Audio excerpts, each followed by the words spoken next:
눈의 아들 여호수아가 시딤에서 두 사람을 정탐꾼으로 보내며 이르되 가서 그 땅과 여리고를 엿보라 하매 그들이 가서 라합이라 하는 기생의 집에 들어가 거기서 유숙하더니 어떤 사람이 여리고 왕에게 말하여 이르되 보소서 이 밤에 이스라엘 자손 중에 몇 사람이 이 땅을 정탐하러 이리로 들어왔나이다.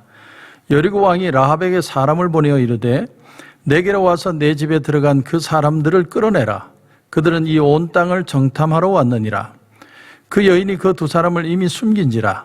이르되 과연 그 사람들이 내게 왔었으나 그들이 어디에서 왔는지 나는 알지 못하였고 그 사람들이 어두워 성문을 닫을 때쯤 되어 나갔으니 어디로 갔는지 내가 알지 못하나 급히 따라가라. 그리하면 그들을 따라잡으리라 하였으나 그가 이미 그들을 이끌고 지붕에 올라가서 그 지붕에 버려놓은 3대에 숨겼더라. 그 사람들은 요단 나루터까지 그들을 쫓아갔고 그들을 뒤쫓는 자들이 나가자 곧 성문을 닫았더라. 아멘. 성경은 남녀의 구별이 없습니다. 굳이 구별이 있다면 믿음의 구별이 있을 뿐입니다.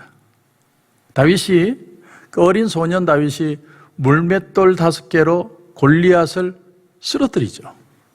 그런가 하면 예수님은 한 아이의 작은 도시락 보리떡 5개와 물고기 2마리로 5,000명의 남자를 먹여도 남는 큰 기적을 일으켜 주십니다. 그런가 하면 또 오늘 본문에 보면 아주 적은 지식입니다. 귀동냥으로 들었던 어떤 소식을 믿은 한 여인을 통해서 하나님은 놀라운 일을 해내셨습니다. 우리가 성경을 보면서 깨닫는 사실이 뭐냐면 하나님은 사람들의 평범한 상식을 깨뜨리신다는 거죠. 그 여리고성을 무너뜨리기 위해서 여리고성의 아주 높은 고관, 아주 높은 벼슬아치의 마음을 움직여서 그 성을 무너뜨린 게 아니라 한 여인, 정말 천하디천한 기생이라고 그랬습니다. 몸을 팔면서 살아가야 되는 여인을 통해서 하나님은 놀라운 영광을 나타내 주십니다. 결국 하나님이 오늘 이 시간 우리에게 묻는 건 하나입니다. 오늘 이 시대 속에서도 너는 너의 마음속에 믿음이 있느냐? 그거 하나를 질문하시는 거죠. 우리가 코로나 사태에 있고 여러 가지 어려움이 있고 아직 불확실한 안개 같은 상황이 있어도 그러나 너는 나를 믿을 수 있느냐? 하나님 그거 하나만 질문하십니다. 여호수아는 가나안 땅 진입을 위해서 첫 번째 관문인 이 여리고 성을 반드시 무너뜨려야만 했습니다. 그리고 정찰대원 2명을 파견합니다. 여러분 1절을 보시면 눈의 아들 여호수아가 시딤에서 두 사람을 정탐꾼으로 보내며 이르되 가서 그 땅과 여리고를 엿보라 하며 그들이 가서 라합이라 하는 기생의 집에 들어가 거기서 유숙하더니 우린 여기서 믿음이라는 게 뭔가를 배웁니다. 믿음이라는 건 감나무 밑에서 가만히 누워있으면 홍시가 떨어지는 게 아니라는 것이죠. 1장 말씀을 보면 1장에 너희가 밟는 곳마다 너희 땅이 되도록 하나님이 하시겠다는 약속을 주셨습니다. 그러나 그 약속은 과정이 없는 결과가 절대로 아니라는 거죠. 내가 땀을 흘리고 수고하고 최고로 적극적으로 순종을 할 때만 일어날 수 있는 결과라는 겁니다. 여러분 원래 순종이라는 건 쉽지 않습니다. 그러나 완전하지는 않아도 내가 어설픈 모습이라도 하나님 앞에 순종하겠다는 자세를 가질 때 하나님은 그 자세를 보고 오늘도 역사하고 계시다는 사실입니다.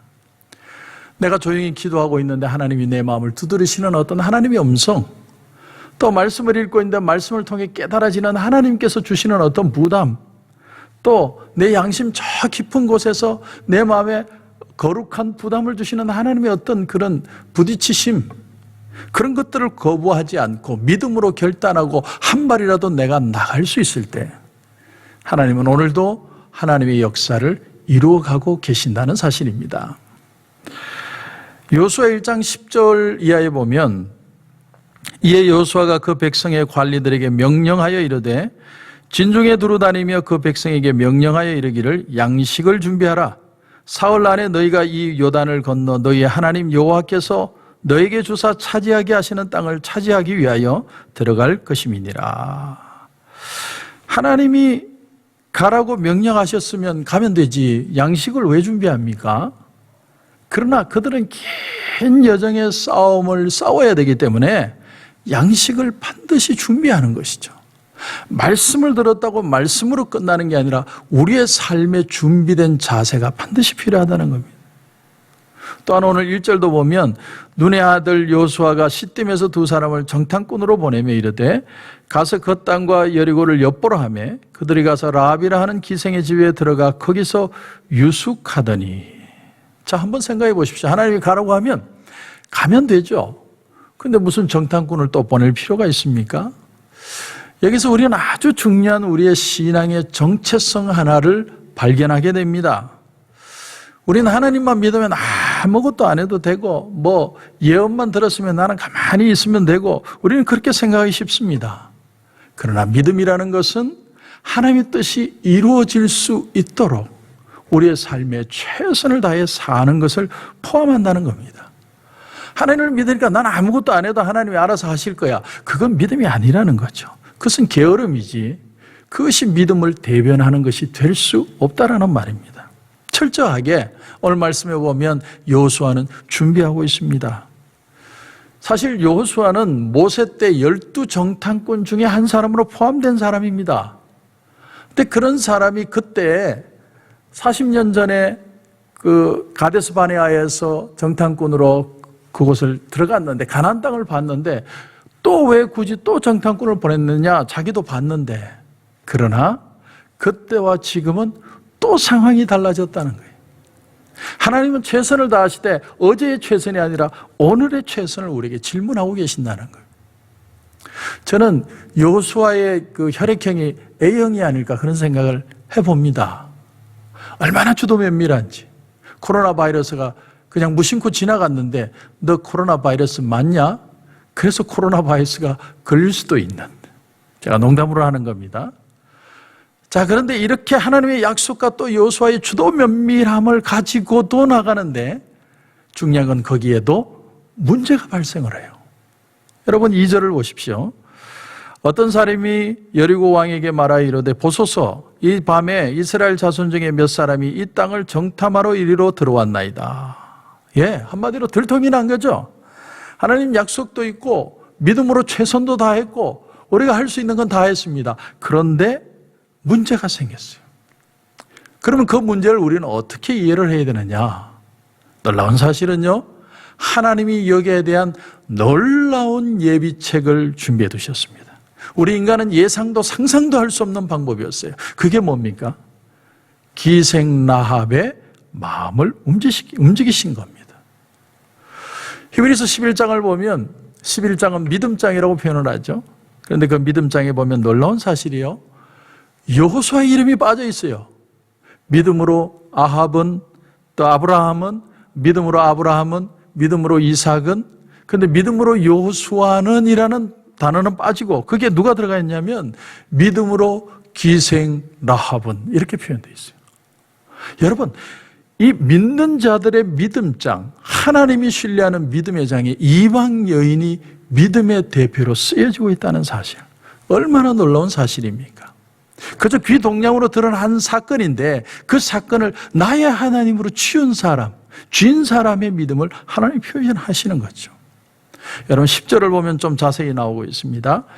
이는 너희가 애굽에서 나올 때에 여호와께서 너희 앞에서 홍해물을 마르게 하신 일과 너희가 요단 저쪽에 있는 아모리 사람의 두 왕 시온과 옥에게 행한 일, 곧 그들을 전멸시킨 일을 우리가 들었음이니라.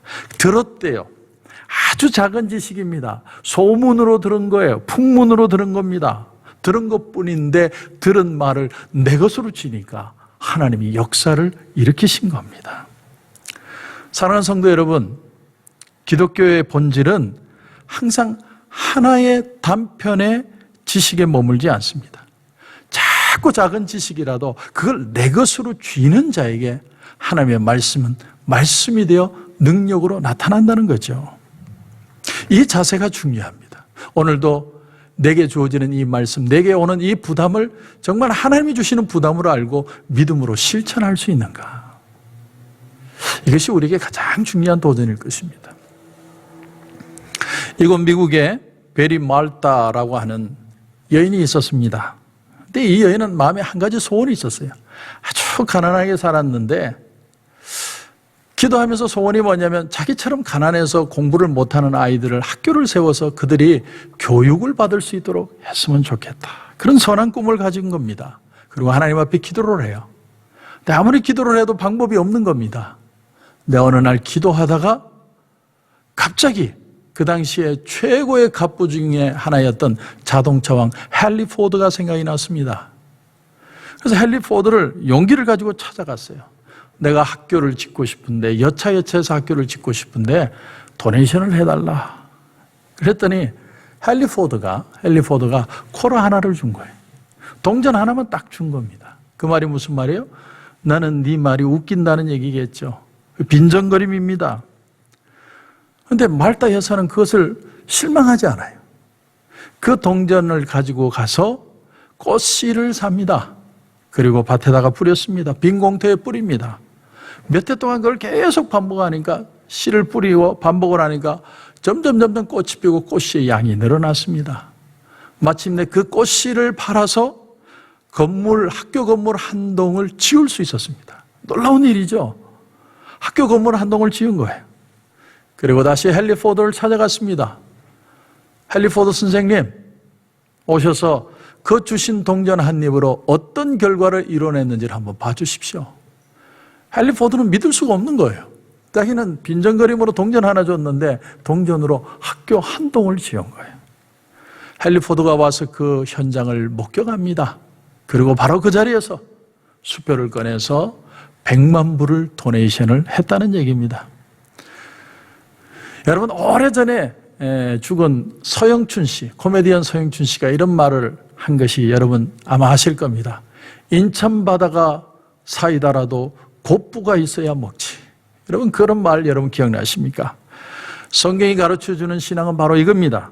내가 적은 신앙이고 적은 믿음이라 할지라도 내가 들은 말씀을 실천할 때 하나님의 역사는 일어날 수 있다.